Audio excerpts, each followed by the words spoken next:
Sabrina. Will you be sticking with us this evening, or are you just popping in and popping out?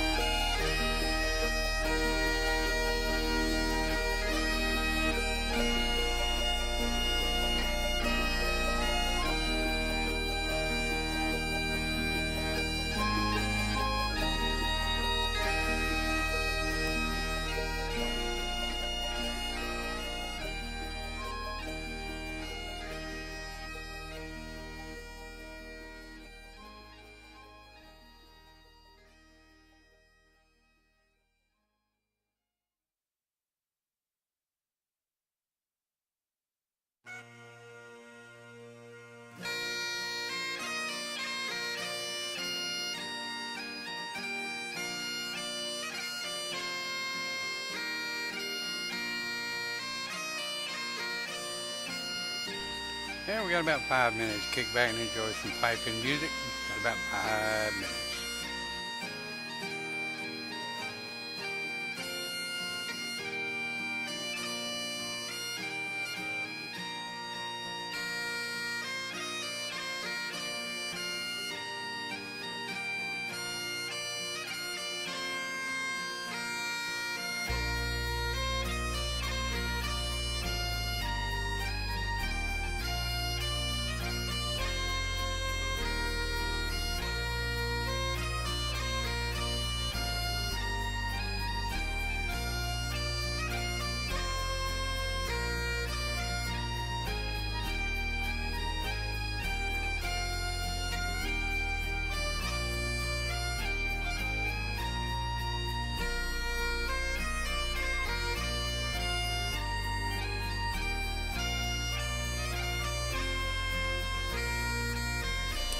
Looks like we got hellos going out to Dave, Michelle, and Sabrina. Hopefully everybody be sticking around. Got about 3 minutes.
Got about a minute, minute and a half. Be right with you.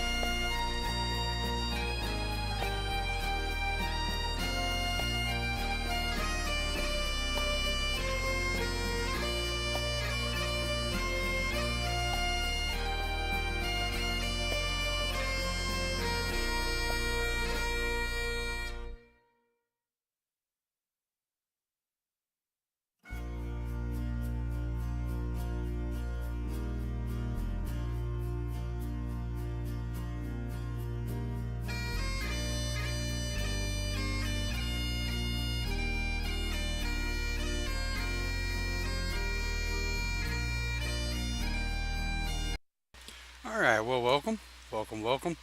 Live with a shaman. What are we talking about tonight? Well, get all of my knobs twisted and buttons flipped here. There we go. I hope you guys can hear me okay. Welcome back, Live with a Shaman. We've been off the air for a little bit. As many as you know, I went to Scotland for a week, went to the homelands, enjoyed myself, and well, then when I come back, Texas kicked me square in the face. Yep, Texas kicked me square in the face. Hey, gang, good to see you. Good to be back. good to have a voice. Um, so I figured this evening I really didn't have a topic. Um, my voice is still jacking me up a little bit, but that's all right. So hope everybody's doing well. What do we want to talk about this evening? Live with a shaman, we're typically not politically correct. We are a live broadcast.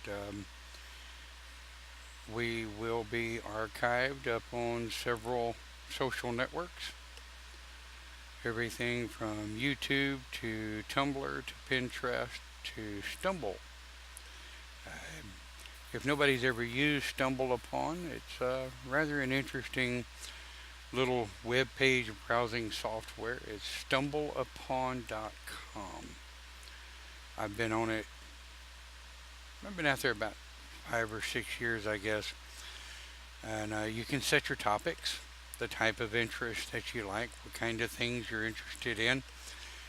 And you can just click stumble and it'll just take you web page to web page, click like, comment, whatever. So yeah, stumble upon's kind of a cool little web page there.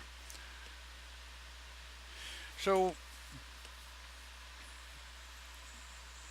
as I alluded to in Open Pagan Church this morning, I spent some time in the Tibetan temple in Scotland in meditation.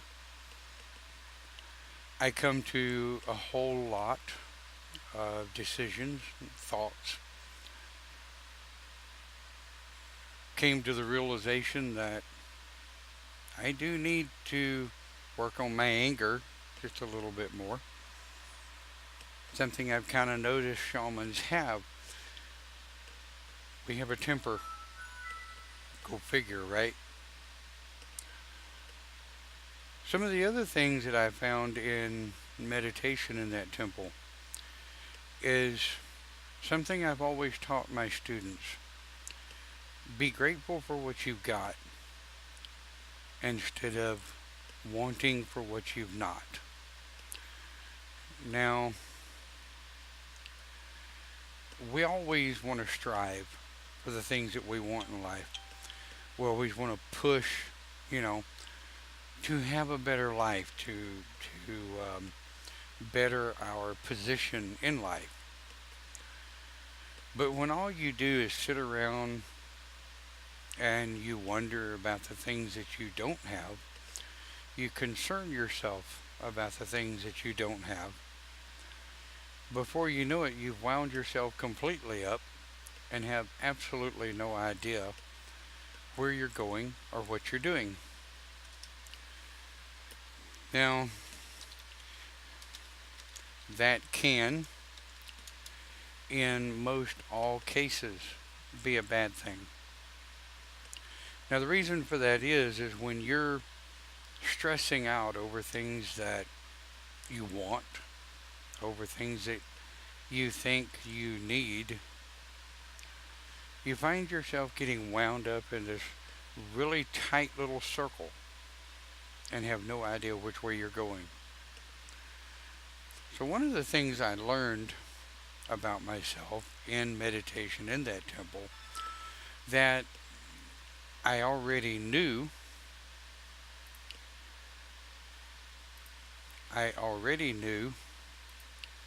but sometimes we get wrapped up in our own chaos and we forget what we're doing. And yes, I am doing other things that have to be done real quick. Just a moment here. Hopefully I timed that out just right.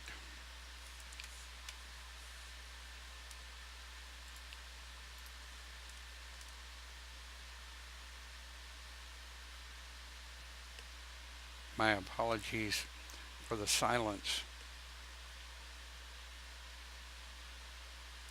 Yeah, well, that didn't work. So, what are some of the things, and I mean, kind of carrying on a little bit, I guess, from our church topics this morning, what are some of the things that you really stress yourself out about? Dave says stressed on a car note. Hell yeah, I stress myself out um, every other payday on my car note. Well, it's things that has to be paid, it's things that have to be done. But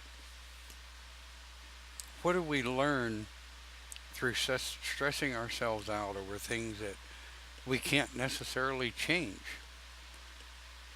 What do we learn about ourselves? What do we find out more about self? What are some of the things that some of the younger generation that might be watching our broadcast,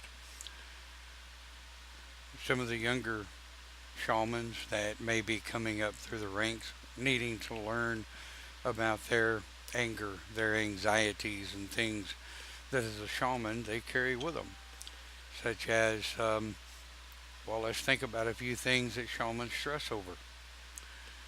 Number one, for example, if it breaks, we think we're supposed to fix it.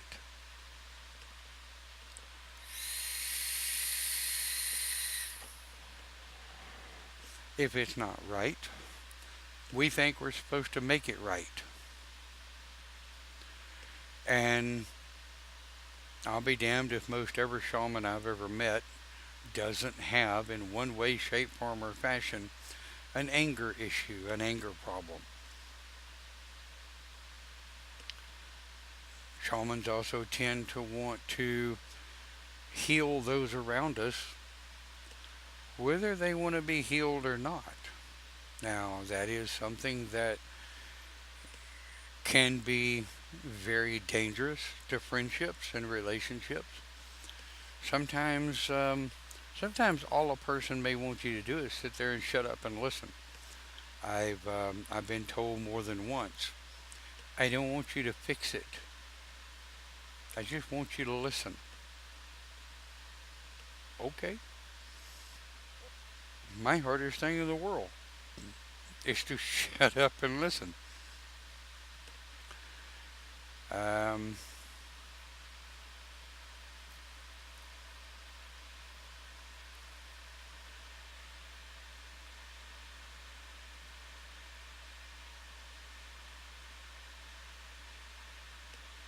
well, Dave,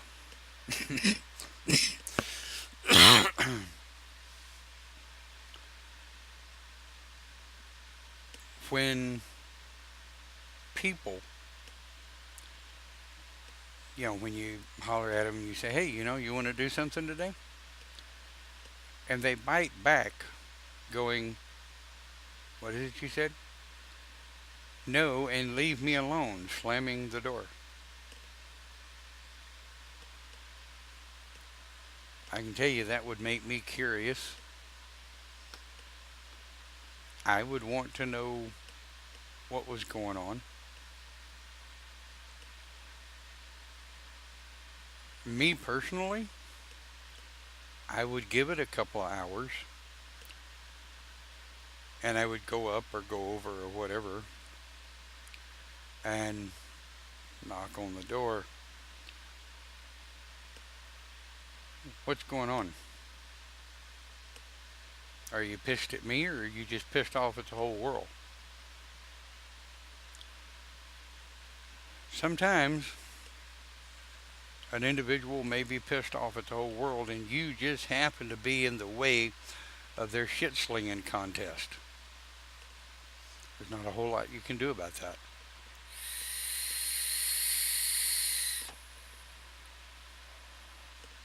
Things like that. I don't recommend you take it personal. Now, I mean, if she's pissed off at you, one simple question, why? And then listen. Don't get defensive. Why are you pissed at me? And then listen, dude, she may rant and rave about things that have absolutely nothing to do with you. She may pull shit out of the cupboard that you may have done 30 years ago when she was 6 years old. Okay, there's no fix for it. If an apology is due, well, okay, offer up an apology, but just tell her there's nothing I could do about what happened at 6 years old. Why are you waiting 30 years to bring this up? Now, this is just an example I'm using, right?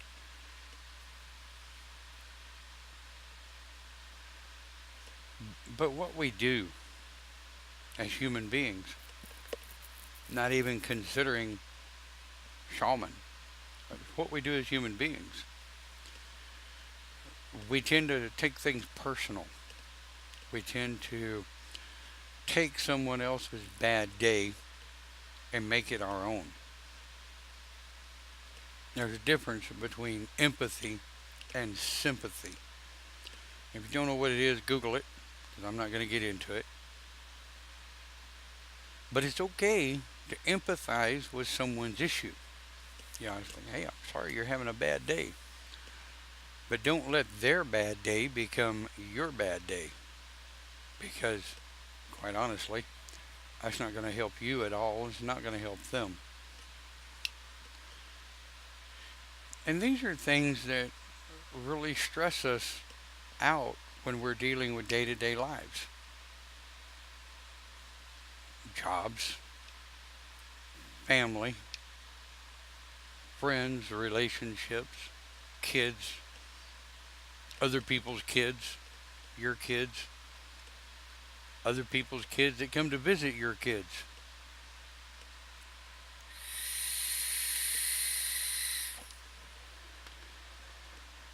Everybody has a bad day.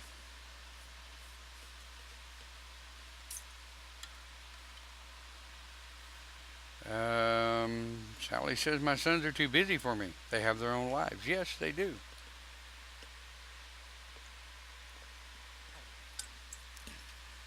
And you bring up a good point.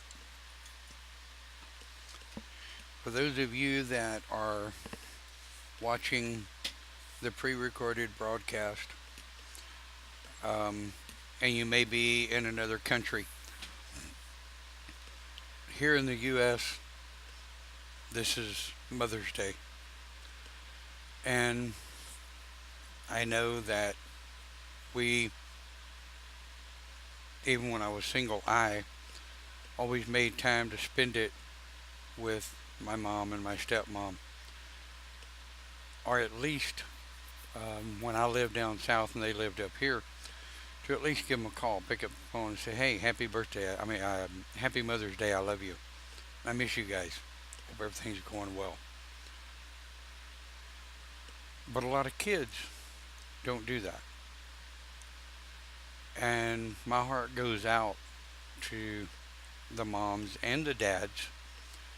You got single dads out there that are both mother and father, just like you have single mothers that are both mother and father. It makes it tough. It really does. It makes it tough. And at the end of the day, when our children become too busy, my daughter will grow up, and I hope she remembers the old guy when she grows up. She's 12, I'm 56. Hell, by the time she's in her 20s, I may not even be here.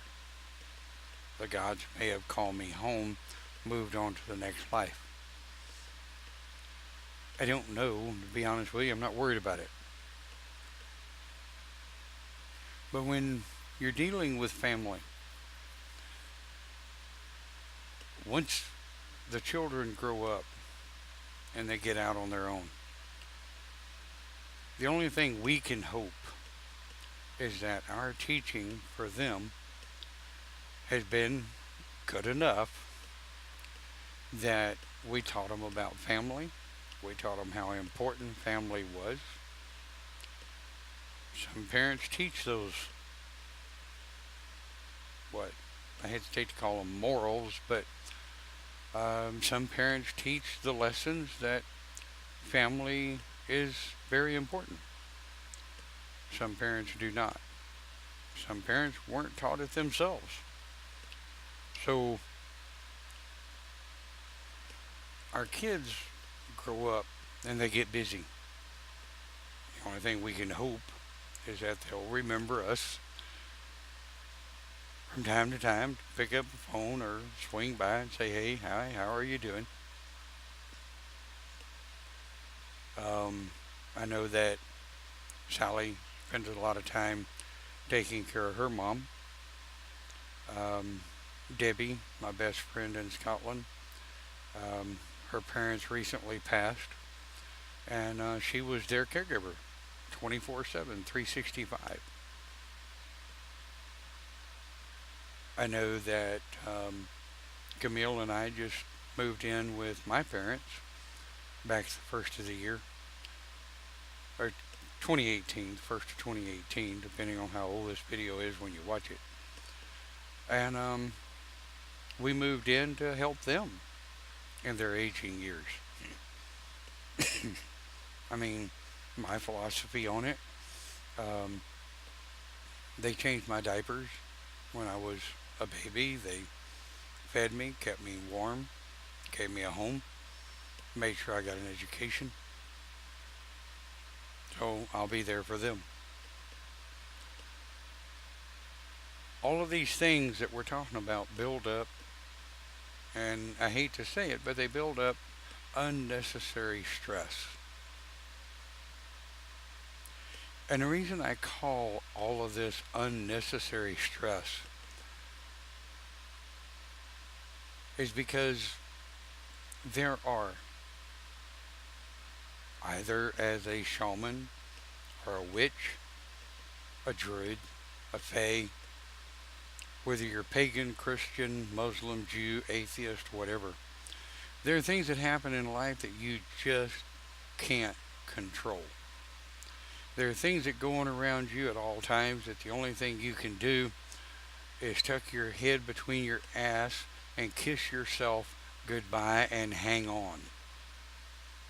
Yes, live with a shaman. We do have a little rough language and we're not politically correct, but live with a shaman, it gives us a chance to speak freely and openly. So remember that before you start posting, oh my god, he said a cuss word. Yeah, live with a shaman, not a children's program. There you go.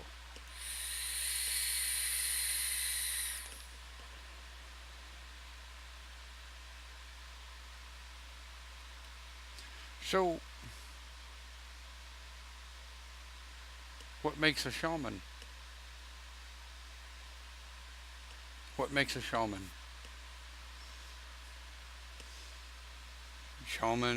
Shamanism can, in reality, be its own religion. However, if you look at the definition, depending on what path of shamanism you're in, whether it's Celtic, Native American, Nordic, whatever, there are many different denominations of shamanism, just like there are many different denominations of witchcraft. Gardnerian, Alexandrian, both of those are actually Wiccan. They're Wiccan based, Wiccan core. You have basic universal witchcraft, which do not follow the Wiccan creed. They follow a different witch creed of their coven, just like the Grove of the Celtic Shaman.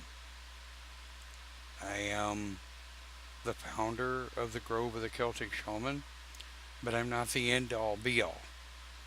I have two other masters that run the Grove with me. They have their own split off of the Grove of the Celtic Shaman, known as the GCS. Cindy is a master of the Grove. Clint is a master of the Grove. And each of them teach within their own variables of their understanding of my teaching. My students, as they come up through the ranks, they will do so under the teaching of the Grove, but not actual members of the Grove, if that makes any sense. By the tradition, you can't actually become a member of the Grove of the Celtic Shaman until you're at least a priest or higher. Now, the reason for this is, the reason we did that, is so that when I teach my students, I do so under the oath of my teaching style. Cindy teaches her students. She does so under her teaching style.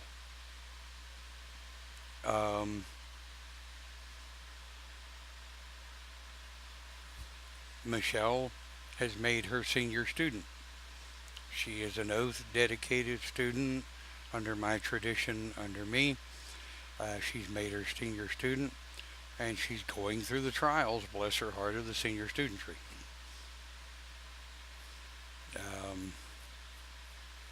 Sabrina has made her high priestess. She is an active, oathed member of the Grove of the Celtic Shaman. She opted to stay a member. I may not hear from Sabrina for a year. Hint, hint. But Sabrina teaches in her own style. So the way the philosophy of the GCS was written is to give teachers the ability to teach within their own style. Now, all of that comes right back around to understanding stress, the way stress works in our lives, how we handle it, how we deal with it. I'll be the first one to tell you.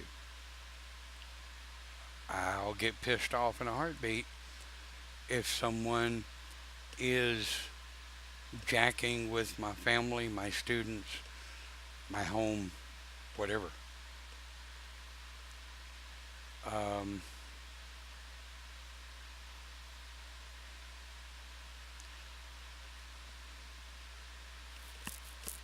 Really? Michelle, it's already been a year? Wow. Really? Where the hell have I been?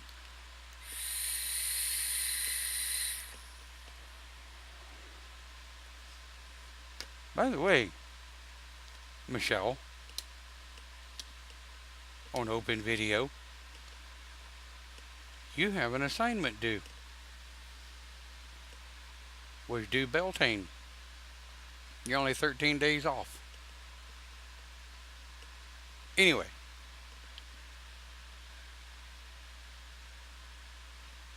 shamanism is a lifestyle. It's a set core of beliefs, your personality, who you are, how you live. You don't wake up one day and decide, poof, I'm a shaman. You don't wake up one day and say, poof, I'm a witch. And the one I love, call me old school if you want, but the one I love is a shaman witch, or a witch shaman. We call them switches. Switches. It's perfectly fine being shaman and becoming educated on witchcraft. It's perfectly fine being a witch and becoming educated on shamanism. But my students will tell you, when you step into circle, if you're oathed under my tradition, your ass better be doing circle as a shaman and not as a witch.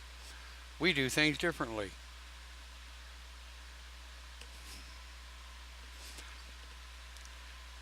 If Michelle ever sees me in person, she's probably going to kick my ass for saying that on open group. But that's all right. She knows I love her. I love all my students. I give them shit. That's my job. I'm the teacher. I'm supposed to give them shit. What they don't realize, though, is the amount of shit they give me being their teacher.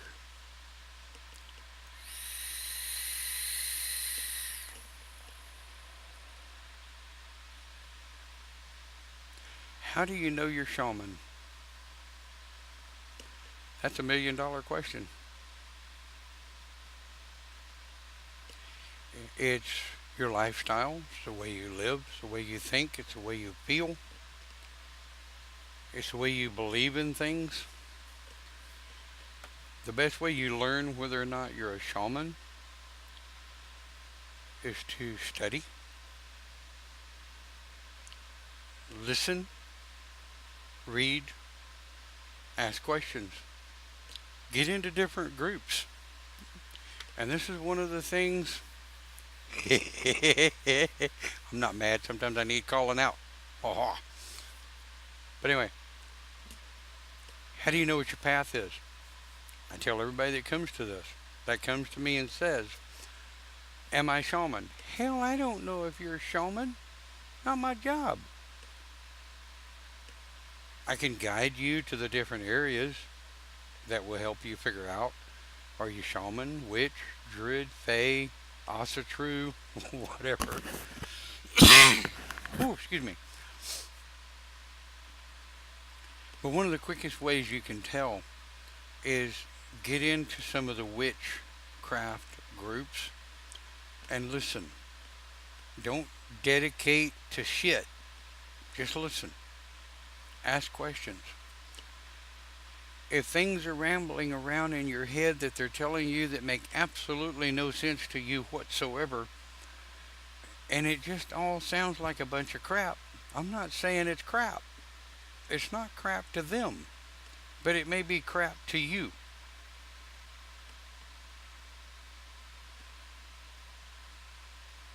You're probably not a witch. If you get into a druid group, now druid groups are usually pretty closed. They're usually pretty tight knit. But if you happen to get in with druids and you can stand in a couple of their circles, if you can find one that's open, ask questions. Listen to what they say. Don't dedicate to shit, but just listen and ask questions. And again, I say, if what they're telling you is rambling around in your head, making absolutely no sense to you whatsoever, you may not be a druid. And the same thing goes for shamanism, and Wicca, and Fae, Asatru, all of the others. I have friends of mine that actually have no specific particular set path. I'll say that again. They have no specific particular set path. Right now, they're just pagan. They believe in the gods and goddesses. They don't believe in the Christian philosophy. They're not anti-Christian, I hope. I'm not anti any religion. I'm anti-stupid, but I am not anti any religion. But if you take someone that says, I know I'm pagan, but I haven't found anything that fits me yet. Okay. You don't have to choose a path. Though I think it's a good idea to get more centered in where you're going and where you want to be. But right now, today, right this minute, you don't need to find a path. Just know who you are. Know who you are spiritually speaking. Know what you believe and hang on to that. Foundation. And if you don't know what a foundation is, go back and look at my foundation video. Probably you'll find it faster on YouTube. It talks about the foundation of building your own religion and who you are. Are you Christian, pagan, Muslim, Jewish, atheist, agnostic? Who knows? That's your thing, not mine.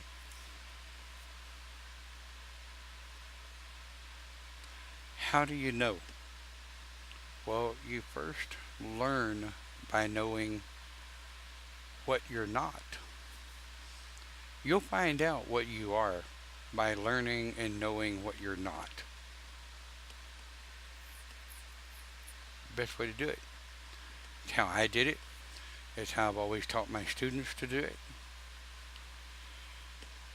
And as you go through the ranks and you move up in your practitioner, here's something that's interesting. To the shaman world, when I introduce myself in amongst other groups, I do not introduce myself as a master shaman. I introduce myself as a shaman. And if they ask what path I follow, I tell them Celtic shamanism. We have a tradition.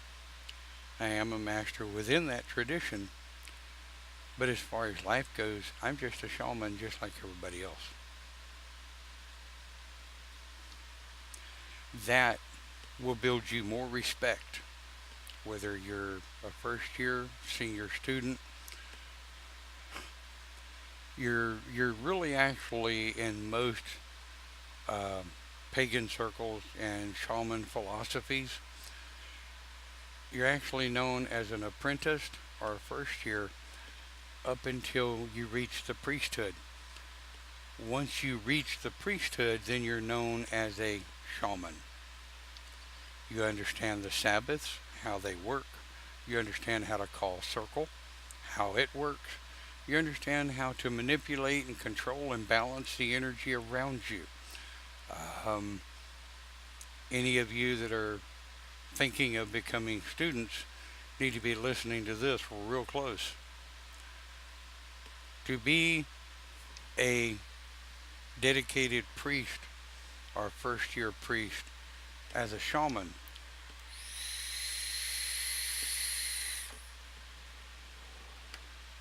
you should know who you are spiritually. You should know where you're going. As a shaman, you should know how to call circle, what circle means. How many people are required to have a circle? You should know the different energies, the different points, and how a circle works. You should be relatively comfortable with calling on the gods and goddesses, your spirit guides, number one, and dealing with them. That, in amongst of how you handle yourself and how you deal with people around you, dictate whether or not you've actually made the priesthood. And I will tell you this, the harder you push to advance to be a priest, a high priest, and a master, the more you want that recognition, gimme, gimme, gimme, gimme, gimme, the longer it's going to take you to get it. You're going to wake up one day and poof, you're a senior student because the way you conduct yourself is honorable enough to be ready to start kind of guiding others in your path. You're going to wake up one day and you're going to be a priest. Holy shit, where did I become I don't want the responsibility of the priesthood. Well, guess what?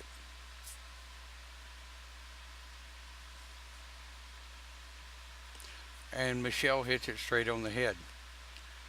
No one should tell us what we are or should be. Same thing goes for religion. She says her mom raised her Catholic, was shoved in her face, never made sense to her. I get it. I've been to a Catholic Mass and several Catholic churches, and No, I had nothing against them. Their masses are beautiful. Churches are gorgeous. Um, I've enjoyed the energy of quite a few of them. Not for me.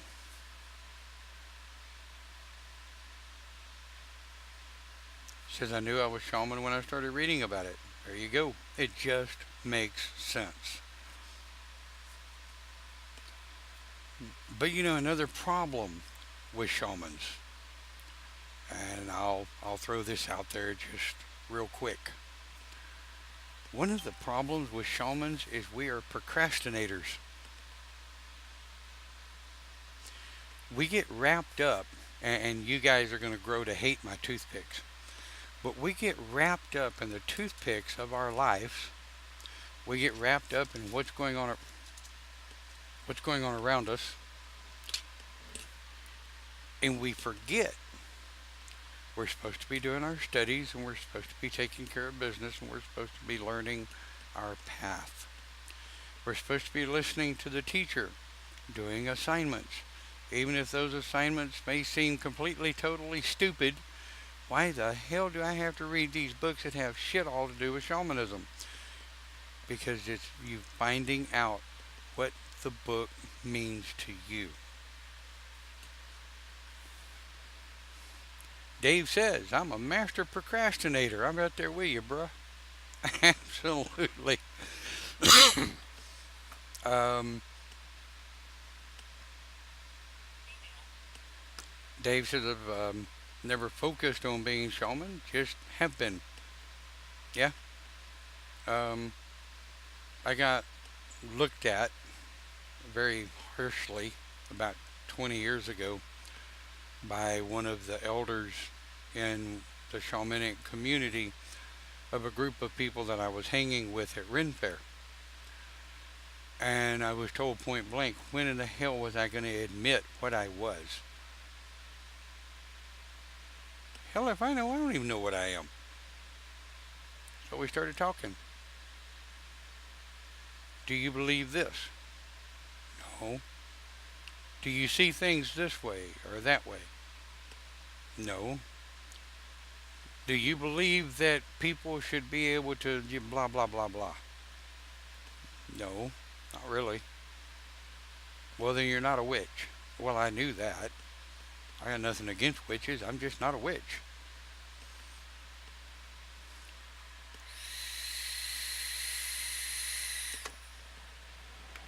Now, case in point, senior student Michelle says, I like the key books. They're really good. Last time I talked to her, they were driving her crazy. She hated them. I don't understand them, she says. I don't understand what they're telling me, she says. I don't like these books, she says. Now she says, I like these books. That's because as you have made the next grade, things start to click. The little antenna starts to go bing, and things start to make sense. But you have to accept the responsibility of the next stage. Where am I going next? What am I doing next? And I'll be honest with you, there are some days I wake up, I can't find my ass with both hands and a flashlight. But what it essentially boils down to is I am who I am. And I periodically have to remind myself I need to chill out. When I'm dealing with things at work, I have to remind myself dealing with things at work, with anger, anxieties, um, the madder I get, the less filter I have, the more I'm out to say something I will regret. And I have to remind myself of that on a daily basis.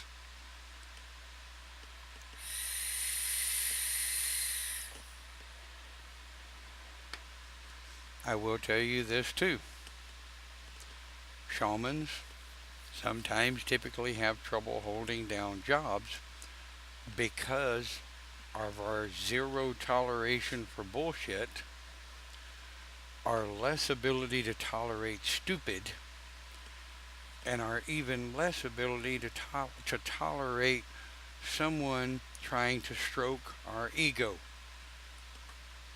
I tell my employees all the time, don't blow smoke up my ass, don't stroke my ego, do what you know needs to be done. I will see it. Don't come to me and say, hey boss, did you see how good I did this and I did all of this good and I did what you told me good? And what are you supposed to be doing right now? If you weren't sitting over here stroking my ego, trying to tell me how good you are, and just get out and do what you do. If you're good at what you do, just do it. When I'm done with a project my boss has given me, I kick an email back going, completed, let me know if there's any changes. I don't ask how I did. I don't ask for a pat on the head. Um, if they want to show me, they show me in other ways. Yeah, I hate being patronized. Yeah. Now, I'm like everybody else. You know, a thank you is nice. I don't expect it. When I do something nice for someone, I just do it because I'm just doing something nice. I mean, you know, if I'm going to charge somebody for something like computer work or something like that, I'm going to tell you, yeah, I can fix it. It'll cost you about $50. Take me an hour or two, but it'll cost you $50. But I can do that. And we agree on a payment. But if I tell you I'm going to do something for you and I haven't brought up the topic of payment, I'm not going to do it for you and then say, oh, by the way, you owe me. No. I'm going to charge somebody for something. It's going to be right straight up front. Here it is. It's out there. Otherwise, I just like helping people. That's the reason I was never any good at owning my own business. I always wanted to help people. People would come in with a broken computer. They couldn't afford to pay me. Fixed, done, great, go home, have a nice day.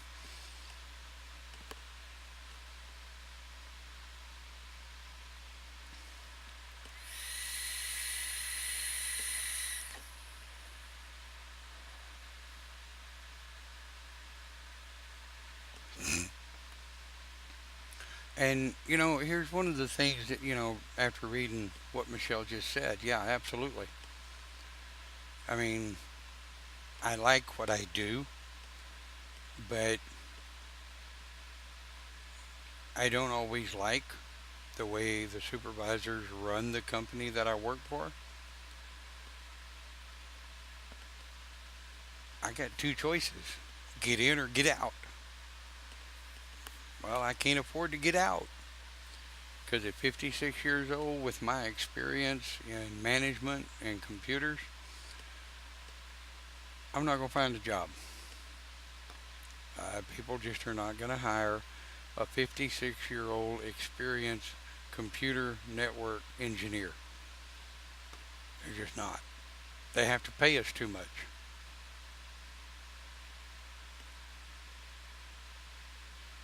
So, yeah, take pride in yourself, take pride in what you do, and but I will give everybody this piece of advice. All right, it's something I try to teach my students. I teach my daughter and my employees.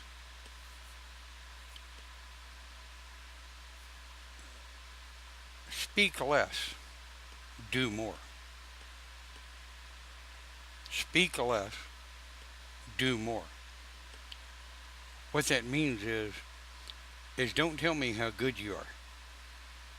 Don't tell me how much you know.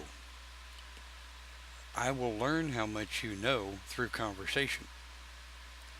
I will see how much you know by what you do within and for the community. If you're a student, I'll see what you do through your communication with me, text, emails, phone calls, conversation, whatever. I'll see what you do through your action.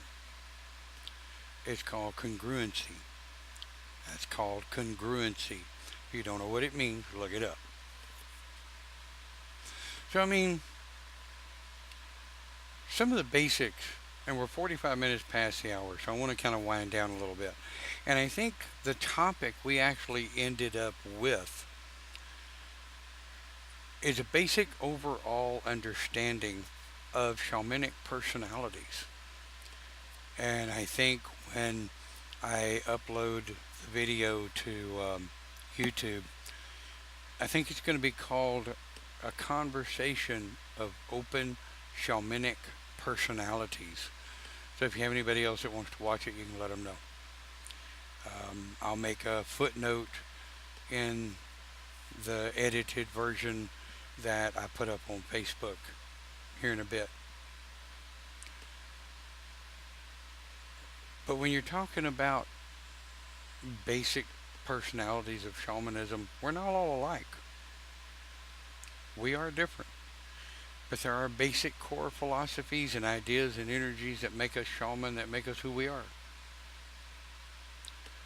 One of the biggest things is when you're communicating with others, you don't want to get loud.